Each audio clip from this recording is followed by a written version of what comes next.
బాగున్నానండి. Smart marks రుచులకు స్వాగతం అండి. ఈరోజు మనం చేసుకోబోయే రెసిపీ అయితే వెజ్ బిర్యానీ. సూపర్ టేస్టీగా ఉంటుంది. మన ఇంట్లో ఉండే వాటితోనే చేసుకోవచ్చు.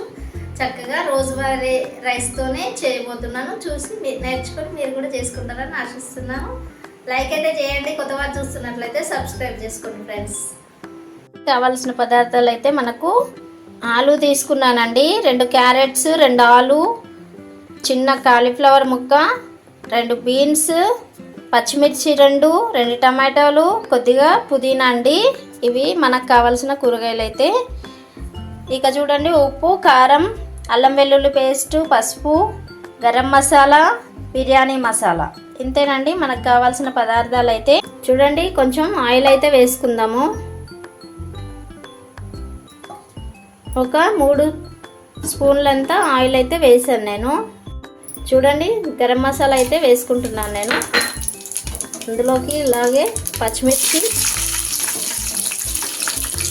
బీన్స్ వేసేసాను, అలాగే కాలీఫ్లవర్ అండి. ఇక అన్ని కూరగాయలు కూడా వేసేసుకోవచ్చు మనము. ఇందులోకి ఆలు, క్యారెట్, టమాటో కూడా వేసుకోవాలి.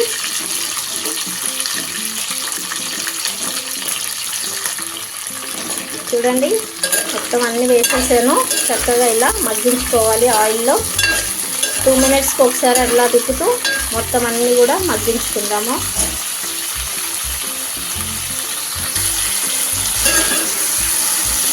ఇలాగే మధ్యలో కలుపుతూ ఉండాలండి. అప్పుడే చక్కగా వేగుతాయి పీసెస్ అన్నీ కూడా మనకు.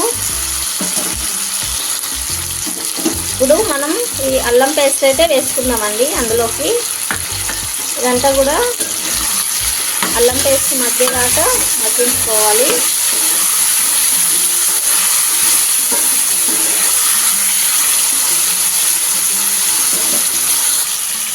ఇప్పుడు పుదీనా అయితే వేసేసుకుందాము.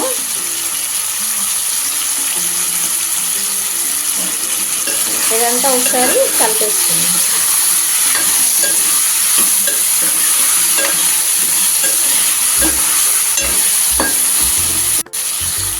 ఇలా ఇంట్లో ఉండే వాటితోనే చక్కగా చేసి పెట్టవచ్చు పిల్లలకి. అన్ని కూరగాయలు ఉండేవి కదా మన దగ్గర. ఇలా ఉన్న వాటితోనే చక్కగా అప్పుడప్పుడు మధ్యలో చేయిస్తే పిల్లలు చక్కగా తినేస్తారండి. ఇలాంటి రైస్తో చేస్తే నేను నార్మల్ రైస్తోనే చేస్తున్నాను కాబట్టి బాగుంటుందండి. తప్పకుండా మీరు కూడా ట్రై చేయండి. కొత్త వారు చూస్తున్నట్లుంటే సబ్స్క్రైబ్ చేసుకోండి ఫ్రెండ్స్. ఒక లైక్ అయితే చేయండి. వీడియో చూస్తున్నారు కానీ లైక్ చేయట్లేదు. తప్పకుండా మీ లైక్ అయితే చేయండి. ఇప్పుడు సాల్ట్ వేసేసుకుందామండి. టేస్ట్కి తగినంత వేసుకోవాలి. మీరు మీ టేస్ట్కి తగినంత వేసుకోండి. అలాగే 1/2 టీ స్పూన్ పసుపు అయితే వేసుకున్నాను. చిన్న స్పూన్ అండి, 1/2 టీ స్పూన్ ఉంటుంది. మొత్తం అంతా కూడా కలిపేసుకోవాలి.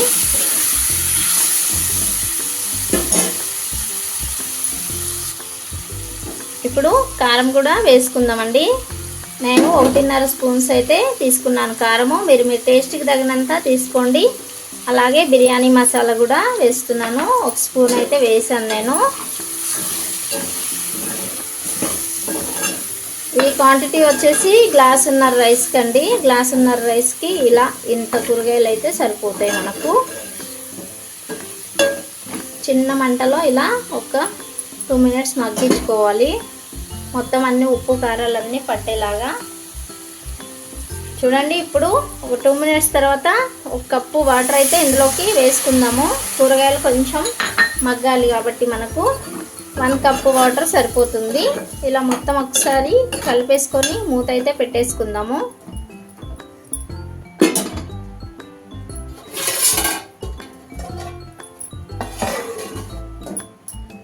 అలాగే నేను ఇక్కడ రైస్ కుక్కర్లో రైస్ అయితే పెట్టేసుకున్నాను. అయిపోయిందండి. ఒకసారి చూసుకుందామండి. చూడండి, మనకు వాటర్ అంతా ఇంకిపోయి చక్కగా ఇలా ముద్దలాగా అయింది కదా. ఇప్పుడు మనము ఇందులోకి రైస్ వేసుకోవచ్చండి. సిమ్లో పెట్టేసుకుందాము. నేను రెడీ చేసుకొని ఉంచుకున్నానండి ఒక పక్కన రైస్. ఇదైతే అందులోకి వేసుకుందాము. నార్మల్ రైసేనండి, డైలీ వాడుకుంటాం కదా మనము. అదే రైస్ చేసుకోవచ్చు.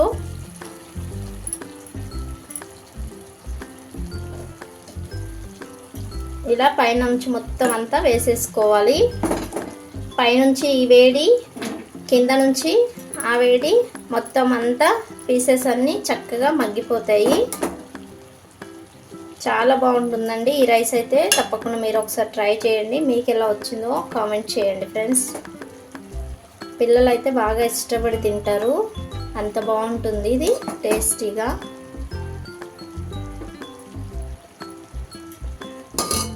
చూడండి మొత్తం అంతా రైస్ వేసేసాను. ఇప్పుడు మనము అందులోకి ఫుడ్ కలర్ అయితే వేసుకుందామండి. ఫుడ్ కలర్ అనేది ఆప్షనల్, మీ ఇష్టము.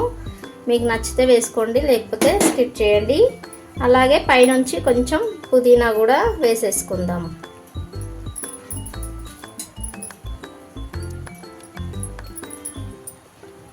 ఇప్పుడు దాని మీద మూత పెట్టి కవర్ చేసుకుందామండి. దీని మీద నుంచి ఇదే రైస్ కుక్కర్ మనకు కొంచెం బరువుగానే ఉంది. ఇది బరువులా ఏదైనా పెట్టేసుకోవచ్చు. సిమ్లో అయితే పెట్టేశాను నేను. ఇలా సిమ్లో ఒక 15 మినిట్స్ మగ్గితే సరిపోతుందండి. మనకు రైస్ పర్ఫెక్ట్గా వస్తుంది. ఇక 15 మినిట్స్ వెయిట్ చేద్దాం. 15 మినిట్స్ అయితే అయ్యిందండి. ఇక స్టవ్ కట్టేసుకుందాము. ఇప్పుడు మన బిర్యానీ అయితే ఎలా అయ్యిందో చూసుకుందాం ఒకసారి.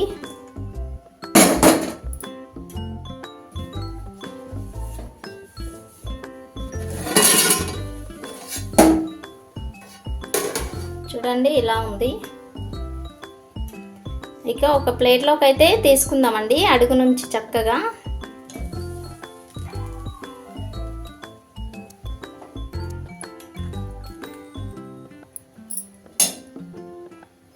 చూడండి చక్కగా పొడి పొడిలాడుతూ వచ్చింది మనకు బిర్యానీ అయితే. చాలా టేస్టీగా ఉంటుంది. మీరు కూడా తప్పకుండా ట్రై చేయండి. చక్కగా అన్నీ కావాల్సిన విధంగా వేసుకుంటే కనుక ఇలా పొడి పొడిలాడుతూ వస్తుందండి. మన రోజు వరకు రైస్ అయినా సరే చాలా బాగుంటుంది, చాలా టేస్టీ కూడా ఉంటుంది. మీరు కూడా తప్పకుండా ట్రై చేయండి. మీకు ఎలా వచ్చిందో కామెంట్ చేయండి. చూసారు కదండి, ఇంతే ఈజీగా ఎంతో టేస్టీగా చేసుకోవచ్చు. చాలా చాలా టేస్టీగా ఉంటుంది. తప్పకుండా మీరు కూడా ట్రై చేయండి. మీకు ఎలా వచ్చిందో కామెంట్ చేయండి. కొత్త వారు చూస్తున్నట్లయితే సబ్స్క్రైబ్ చేసుకోండి, లైక్ చేయండి ఫ్రెండ్స్. Bye bye. మరొక మంచి వీడియోతో కలుస్తాం.